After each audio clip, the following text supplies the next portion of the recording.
Good afternoon. How are you diddling? Excellent. Me too. Thank you very much for asking. Welcome to another live broadcast, another episode of Dazed and Confused. And for those of you who don't know what it is, there you go, Dazed and Confused. So it's Friday. We're almost at the weekend. Have you had a mediocre week? Because let's face it, if you've had a great week, awesome. But even if you've just had a mediocre week, after everything else that we've gone through in the UK this week, a mediocre week is still pretty good. So anyway, welcome to the broadcast. Thank you very much for joining me this morning. If you are brand new to the broadcast, welcome to Dazed and Confused. This is your 3 times a week live video to try and answer your social media, your video questions, basically try and help you get started on your content creation journey, start making some stuff that won't necessarily cost you either very much money or, even better, as I'm a Yorkshireman, completely free. So who am I to tell you anything? First things first, I'm Simon Scholes. I'm the founder and creative director of Perception Studios. We're an award-winning visual marketing agency. We help brands and businesses create visual content that helps them stand out. So that could be video, it could be animation, aerial work, photography, graphics, all sorts of different types of stuff. And a few years ago, it became very obvious to me that not every brand, not every business necessarily had a lot of money to spend on their marketing. But as we know, with social media, it's all about consistency. So if you can't afford to have that content created for you consistently, what are you going to do? So what I did was I sat down and I came up with a process. I called it How to 9 Times Your Social Media. I turned it into a book. It went to #1 on Amazon. It's still available now. You can download it with the links in the section below. And basically, it's a process that takes you through from everything that is marketing planning all the way through to actually creating a podcast and all the other stuff that goes on in between as well. And basically, that's what these broadcasts are all about, to try and get you into that mindset of creating content, when you should be creating content, why you should be creating content, what kind of content could you be creating? And like I say, most importantly, what can you do yourself for free? So we're about to go into the weekend. Today's broadcast is called It's Friyaaaay.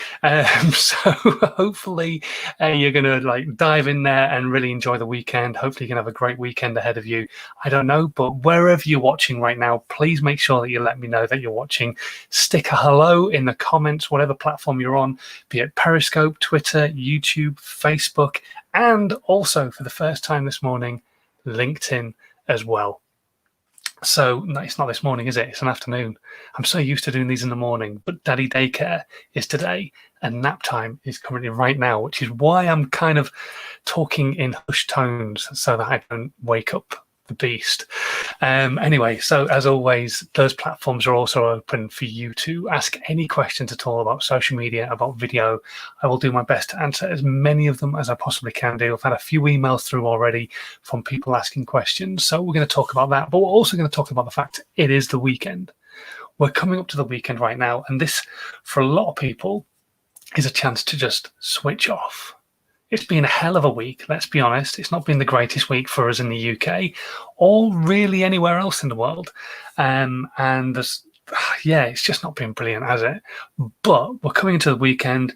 It's an opportunity to reset, maybe have a couple of days off, spend some time with family, potentially friends if you can stay within your 6 people bubble limit. But we're not going to get all political about that. But what I'm trying to say is it's the weekend and it's your chance to switch off.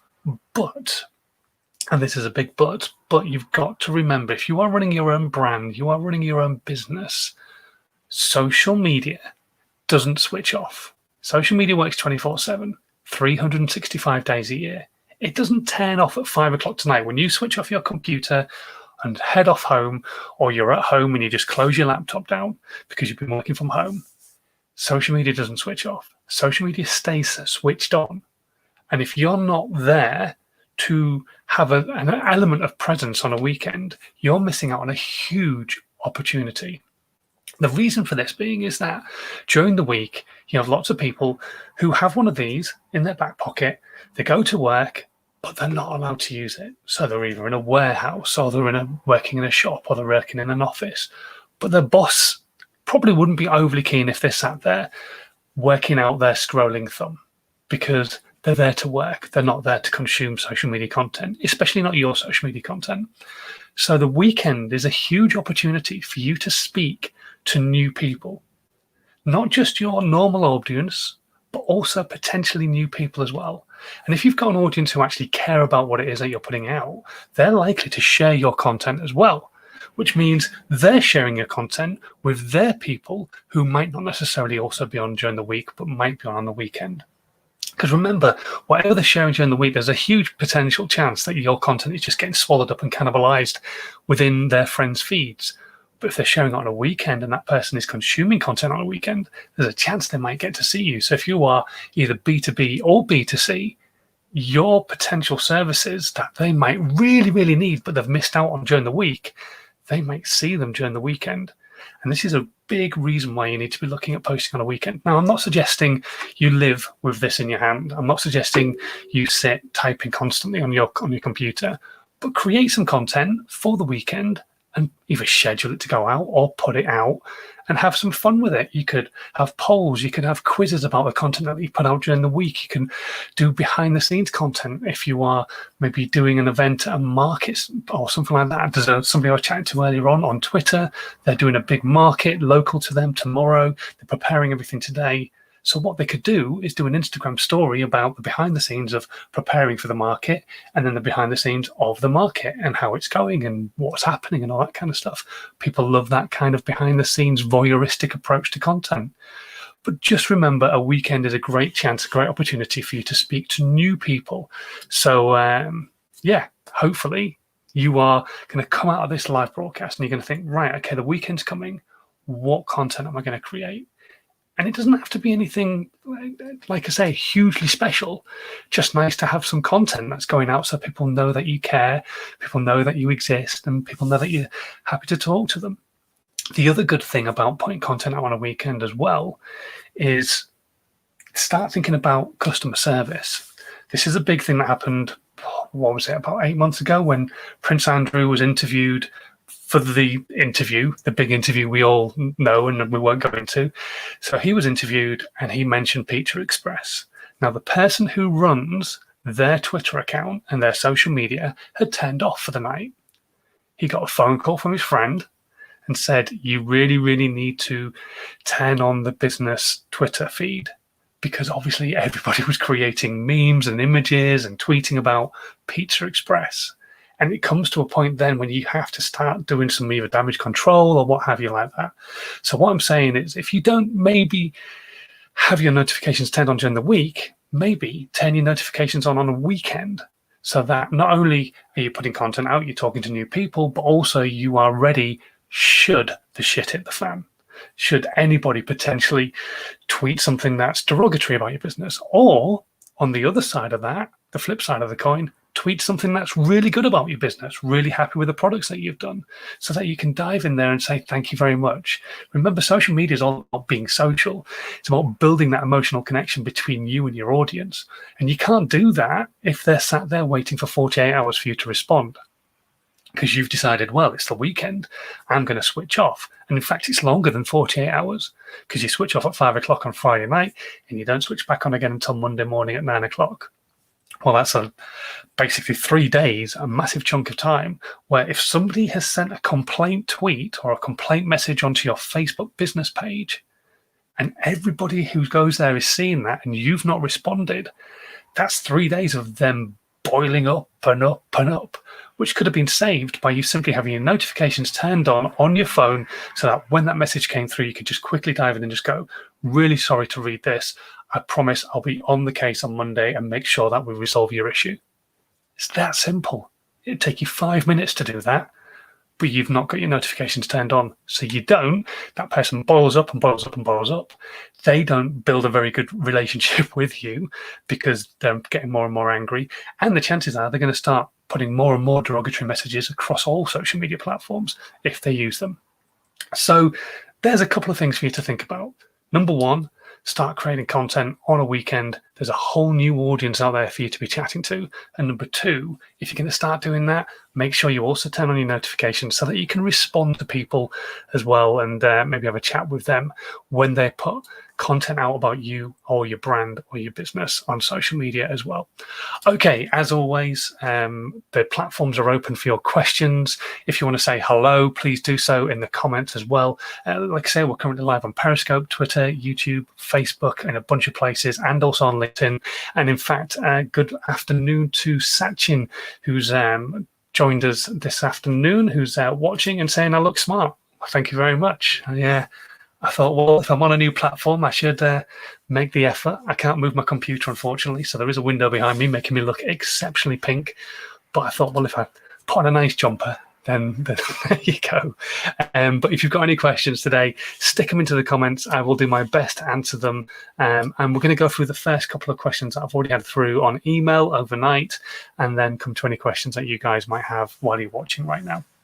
And it could be anything about social media, about video. It doesn't specifically have to be about weekend content. That's just what I wanted to chat to you about. Okay, so first question has come through from Carl, who's over in Texas. And he's saying, how often should I be posting on YouTube? I'm currently doing 3 videos a day. Okay, chill it out, Carl. Wow, 3 videos a day. That's overkill, shall we say. Carl, you need to calm it down just a little bit. Most of the social media platforms, 3-4 pieces of content a day, there's a really huge potential chance that your content's just going to get swallowed up, cannibalized. That is also the same case on YouTube. However, for those people who have maybe a smaller subscription list and you're part of it, you're lucky to be part of it because they enjoy your content, posting 3 times a day probably means your content's not really going to get watched. There are people I know, and I've told them over and over again not to do this, but they create content on a regular basis on lots of other channels, and they're great at it. And then they take that content once a month, they download it all, and then just in one foul swoop upload it all to YouTube. So my subscription feed and anybody else who follows them gets bombarded with 6-7 lines of videos from that one particular person because they've just uploaded like 40-50 videos out of nowhere. And then I lose everything else that I'm interested in. So the chances are that as a friend of mine, I'm not going to, but most people will just go, well, screw that. I can't be bothered to go through all of those videos, and click unsubscribe. So what I would suggest, Carl, is just bringing it back a step, going to 1 video a day and putting potentially even more effort into that 1 video a day, or just thinking about the content that you're putting out. Now, I don't know what content you're putting out. You haven't really given me a lot of information, but really just bring it back down to 1 video a day. Find a time that you're going to put it out at. Put that content out at the same time every single day. Give people a schedule to listen to, and that will possibly help your content get seen actually by more people. Strangely enough, even though you would think posting more often would allow you to be seen by more people, there's a chance that actually if you just stick to a schedule, put your content out on that schedule on a regular basis, and I don't mean just for a month or 2 months, I mean for a long time, but keep putting that content out, and just 1 video a day. 3 is just overkill, a massive overkill. So yeah, quick and easy answer, but hopefully that's helped you out, Carl. Samantha, who's over in Stoke-on-Trent, she's been told by a bunch of people to get a video for her website. Is this right? Okay, I was chatting to somebody about this the other day on Facebook, and it's a bit 6 of one, half a dozen of the other. But what I would say is yes and no. So yes, a video on your website is a great idea. It will, as a lot of video companies will tell you, help increase dwell times. It will help increase conversion rates, all those kind of great things. However, if you don't need the video on your website, your money is better spent elsewhere. And this is coming from a guy who runs a video marketing agency. So trust me when I say this. What you need to do is get an agency, a video creative agency, who's going to sit down with you and actually say, right, okay, let's have a look at the analytics for your website. Because if you are a B2C business and your website is already performing, if you are already making money. So for example, these guys, I got some free dice the other day when I was getting my haircut, but they make loads of products. So if their website is already performing and they're selling their product really, really well on their website, and they're getting like 1,000 people hit their website and a 90% conversion rate of that. So 900 people are actually buying products. They do not need a video on their website to help them to convert better. What they need is potentially 1,100 people come to their website so that they get 1,050 people converting as customers. Do you get what I'm trying to say? Sometimes it's not about converting more of your leads. If you've got a really low conversion rate, if they had 1,000 people visiting and only 3 people were buying products, then there's something wrong with the website and that people are not staying there for a reason. That's when a website video will help, because it will help tell the story, help people understand your products, all that kind of thing. But if you've got a really high conversion rate on your website, you don't need a video on your website to keep people there longer, to convert them easier.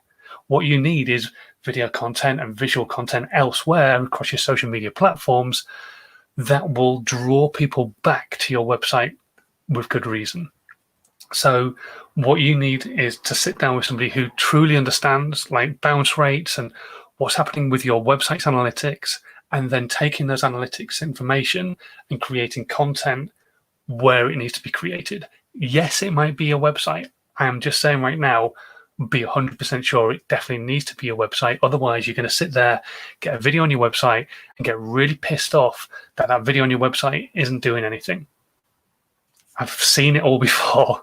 I've seen it a lot of times. So don't let that happen to you. If you need a video for your website, that's fine, but make sure you speak to somebody who knows what they're talking about to definitely get the video for your website that you really need. Do you really need it? Is the point I'm trying to make. Okay, let's have a quick look here. Hello to Chris Henley, who's just joined us on LinkedIn. Thank you very much. Afternoon, by the way.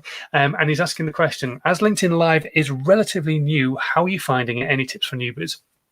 Okay, first things first, this is my first LinkedIn Live, along with everything else that I'm on at the moment. I only got LinkedIn Live this morning. It has been incredibly difficult to get it. And to get the ability to go live on LinkedIn. And thank you very much, LinkedIn, for giving it to me. But it did take me, I think it was 7 or 8 attempts to try and get LinkedIn Live. And I've seen a lot of people get it before me who don't even use it. I mean, yeah, I go live 3 times a week. I'm going to be using it, but I've seen people get it, go live once and never use it again. So what I would suggest, Chris, is always have a structure to your videos.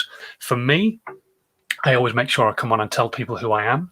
I always make sure I have a subject matter to talk about. So if I don't get any questions coming in from people, I have something to talk about. Even if it means the content will be short, at least then I've not just come on, explained who I am, and then gone, right, we'll just wait for some questions then, shall we? And twiddled my thumbs for 10 minutes. So I give myself a subject matter I'm going to talk about, and then I have a call to action at the end. My call to action is usually just have a good week, and if you've got any questions, let me know and chuck them towards me. But you'll see that in a minute. But yeah, have a structure in place for your content, and that's kind of really what I would say. Just the most important thing for any live content is just to get started. Once you actually press live, don't sit there waiting for people to come and join you. Just go. Because remember, this piece of content is now going to be sat on LinkedIn and on Facebook and on Periscope in multiple different places and on YouTube. And people can sit and watch that as a replay. So if you're sat watching this as a replay right now, my video started the minute I press go. It did not start with me going, right, okay, thanks for joining my live. We'll just wait for a few people to join us. Talk amongst yourselves, because that's just going to piss people off and they're just going to disappear. So if there's one big tip I could give, get started straight away when you're doing any form of live. But as you're talking about LinkedIn Live, yeah, just make sure you get cracking straight away. Hopefully that helps, Christopher. Fingers crossed it does. Right, any other questions before I disappear and go and enjoy an hour's peace before the monster wakes up? If you've got a question, no matter where you're watching, just type it into the comments. It will come up on my screen and I'll be able to answer it. Oh, one other quick thing, Chris, and something a lot of people don't know about LinkedIn Live. You need to use a third-party piece of software. You cannot go live purely through LinkedIn. So it's not like Facebook, it's not like YouTube where you can just go into the app and then go live. You have to use a third-party software. So you need to go and find your third-party software's and see which one you like the best. I use StreamYard. There is a link for that down below, which you can go and check out, take a look at it. There are lots of other ones out there as well. And just, see which one suits you the best. I really like this one. It's really simple to use, really intuitive, and so on and so forth. So yeah, there you go. Anyway, no more questions have come through. Chris is just saying all good points and seems like a very long process. It is. It took. I started applying for LinkedIn Live when it was in its beta process. So that is a long time ago, 18 months ago, I think it is, something like that. And I kept applying then, and then it kind of switched itself back off, and then I came back on again. And so I started applying again during lockdown and all that kind of stuff. And I've only just now, this very moment, got it. So yeah, it takes a while. It does take some time, but just keep persevering. And also remember, they don't tell you if you haven't achieved the ability to go live. So if they say no, all they do is close the case. They don't actually send you an email to say, sorry, we've declined you this time. So you have to keep checking back, making sure that the case isn't closed. If the case is closed, open a new one. Bang, same information again, away you go. Okay, right, I'm going to shoot off. I'm going to go and sit down and take a 10-minute break. But until Monday, when I will be live again, as always, thank you very much for watching. It does astound me that people come and watch this. We were obviously on a new platform today, so we've got new people joining us, new people to the community. Thank you very much for chucking your questions in, all that kind of stuff. If you are brand new and you aren't subscribed to me yet on any of the other platforms, make sure you hit the subscribe button. And if you're listening to the podcast, which is taken from this live, how about you also subscribe to that too, and maybe even leave me a review to help the podcast get heard by more people. But anyway, until Monday, stay safe, have a great weekend. And like I say, it is weird times still. We still really don't know what the hell's going on, do we? So yeah, I can't reiterate